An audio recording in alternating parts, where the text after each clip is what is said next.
Continue to donate. Lots of ways to do so. Again, toll free 877-738-1234. Online, jimmyfund.org, or you can text to give any amount by texting K-Cancer to 56512. Dan Shaughnessy of the Boston Globe, kind enough to join us for the second year in a row here, Dan, on the telethon. We appreciate you joining us here on Jones and Keefe. It's a big task for me. It's the two places I hate that both fired me. The one day of the year. It shows you how the Jimmy Fund unites everyone. It is true. It is true. It's an amazing thing. Yeah. You know what's funny? A lot of people think you and I, the very highly rated Keefe, very, very, very famous Dan Shaughnessy show. I would listen. Sometimes I would even do the updates. That was a good show. Prominently featuring Adam Jones. I always tried to shoehorn my name right in there. No, it was the Dan Shaughnessy show. A lot of people. It's a little hazy in my memory, but a lot of people think we were fired. That was just kind of, we both just kind of discontinued that at the same time. There was that one day we were talking about the bridge. No. We almost both. Yeah, you almost did. But yeah, you almost got fired. Me by proxy. But yeah, no, that was you weren't fired from there. I don't know. It's ambiguous. I don't know. It's hard to keep track. But I love the shirt. It was a mutual parting of the ways. That's maybe what it was. I wear it all year. Yes, it is a good shirt. Such a great thing. And we wear it to business meetings. That's when we wear these, and then of course on these two great days. I go back so far. I was with Eddie, and I don't know. It was HDH on 850 Stewart Street, 1986. He brought me into radio, and then Glenn kind of made the big show, and all that stuff happened in the 90s. But I was there for all that. I was groundbreaker for you guys. It's fantastic. What do you think of this Red Sox team this year? You know, it feels like we got a little market correction going on right now, and I can live with that. I think Alex Spear has some interesting numbers. I think they're like 20-0 against teams that are in the playoffs, and then they just lost 3 series in a row to teams under 500, and who knows what happens now. But they're in the playoffs, right? Mm-hmm. I mean, I've said that before, and they weren't. But to me, because of only 5 teams being above water in the American League, and they're one of them. And you've got that scrum for the 6th spot, like 6 teams to 7. I think Toronto's probably going to get that, but who knows? So I just hold serve the rest of the way. They're not going to catch Tampa. You could catch the Yanks. That would be critical because you want those 3 to be here in Fenway instead of 3 in New York like last year. But right now it's shaping up just like last year, and they've got the starting pitching to beat anybody in any series, short, long, whatever. I mean. You had a bad outing yesterday. You haven't seen any dogs where they just are out of the game early. It never happens. So why do you think, and you called it a course correction, why do you think that's happening with this team? I mean, maybe they were just due for it. Maybe it was all due to level out. But what do you think the biggest factor has been in the leveling out? They're easy to shut down, their lineup. I mean, that's been, what they're getting out of Sogard, Monasterio, that's just not sustainable in my view. There's a reason those guys are where they are. But they've just overachieved, and they've been great. That whole story thing, I wouldn't.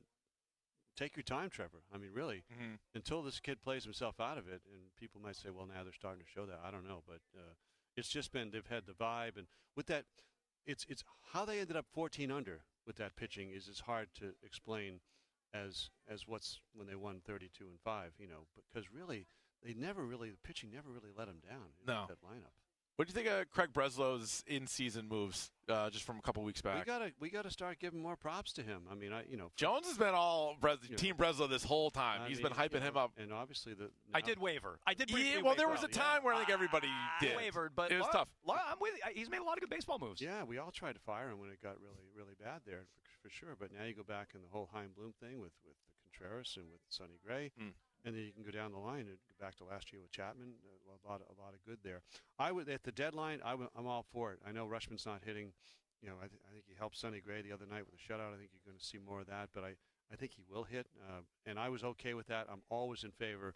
Get the proven talent, 3-time All-Star, upgrade at the position which they needed. Prospects, good luck. You could always say that was John Smoltz years later. That happened. Jeff Bagwell, etc.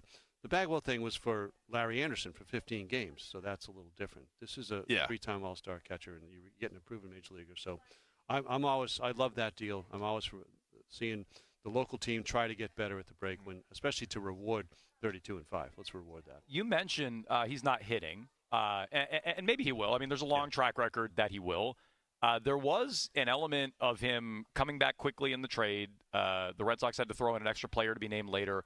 Back to Baltimore in that trade. Do you think he rushed back? Do you think he's not completely ready because he rushed back? I don't know what the medicals were when they got him and the wrist and all the stuff, but all of a sudden he was at the rehab, and all of a sudden he was here. It happened. I was thinking September when they made the deal, and then all of a sudden he was there. So I'm like, oh, great, get to see him. But, yeah, we're not seeing him at the plate. I mean, Anybody remember when he was 5 for 5 here opening day? I mean, that's the hitter you're hoping you're getting. But hey, when your catcher is 28 years old and he's on the downward curve, that generally doesn't reverse itself. I mean, that's a little scary, but I still think it's an upgrade. You expecting anything from Roman Anthony the rest of the way? I have no idea. No one knows anything about this stuff, and that was him. I make room for, especially now that with Nasser getting hurt. I think that you got a spot for him. No one's proven. He's not proven of all people, but he was playing well in the WBC. He gave you, a good 6 or 8 weeks last year here. Yeah, I'm throwing him in there to give that lineup a little bit of just a threat. I don't have threats. Does Tolley remind you of anybody? You've covered the team for some time. Nick Offerman, I don't know. He could be does Ron have Swanson. a Nick Offerman type quality. There's no doubt about it. Is he really like 24 or something? Yeah, it's crazy. He looks 147. It's amazing. He's an old soul, perhaps. Really, and he just reeks of Oklahoma, which is a good thing. And I wouldn't want to hit against him. I mean, he's obviously a character, and you can tell he's kind of a dugout guy. He's really leading the charge there from the rail, and just the last 2 mound appearances. Geez, so I mean, what a find. Speaking of the dugout, Chad Tracy, what did you make of him kind of stepping in here? It was like 500 ball for a little bit. Then obviously the massive win streak and just sort of the job he's done. Yeah, you really are seeing, some of the small ball stuff. That's a difference. He has people that know how to bunt now because that's kept him in the minors all these years. The guys, Monasterio, Sogard, those guys, the reason they're professional ball, they know how to do that. Whereas, Rafi Devers, maybe not so much. No. So you have a different roster in that sense. So, but really, I mean, Alex and those guys took him to 7 under 500, and Chad took him under 7 under 500. They were both 7 under 500, and then it turned. But it didn't turn right away. It was like 6 weeks later. I don't have a lot of cause and effect with the manager being the difference here. I don't. Although I think they should extend him. I think you do. Would you do that now, or would you wait? They're not doing it because of the lockout. They just don't want to pay him.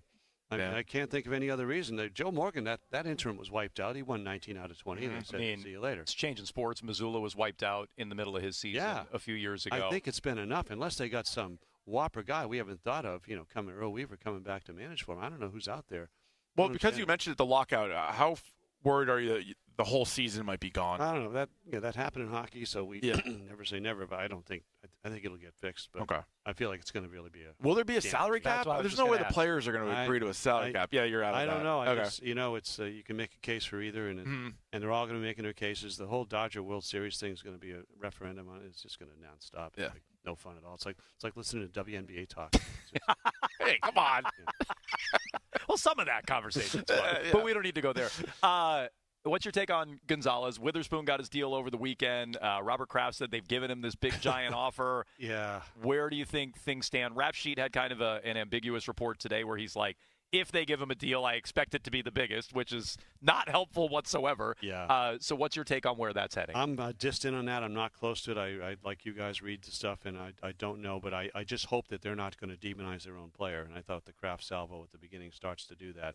Hey, it's the most we've offered, highest paid. Well, of course. I mean, Jordan Walsh got more money than Bill Russell. So, we get that. The newest guy always does better than the old guy. Yeah. So that's not a fair thing to say. And I think it got people try to make him turn on the player.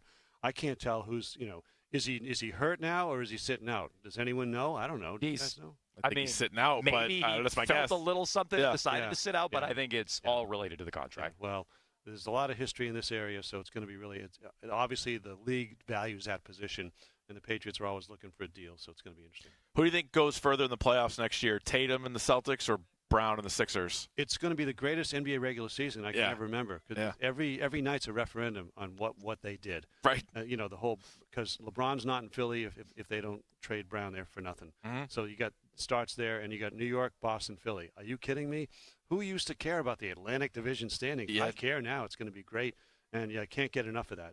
Regular season counts. You have a prediction for who goes further? I think the Celtics will be better than people think. Okay. They just are, and they figured out, and Gonzalez and Shireman, they'll get more out of those guys. Yeah. They will. Jordan Walsh, higher paid than Bill Russell.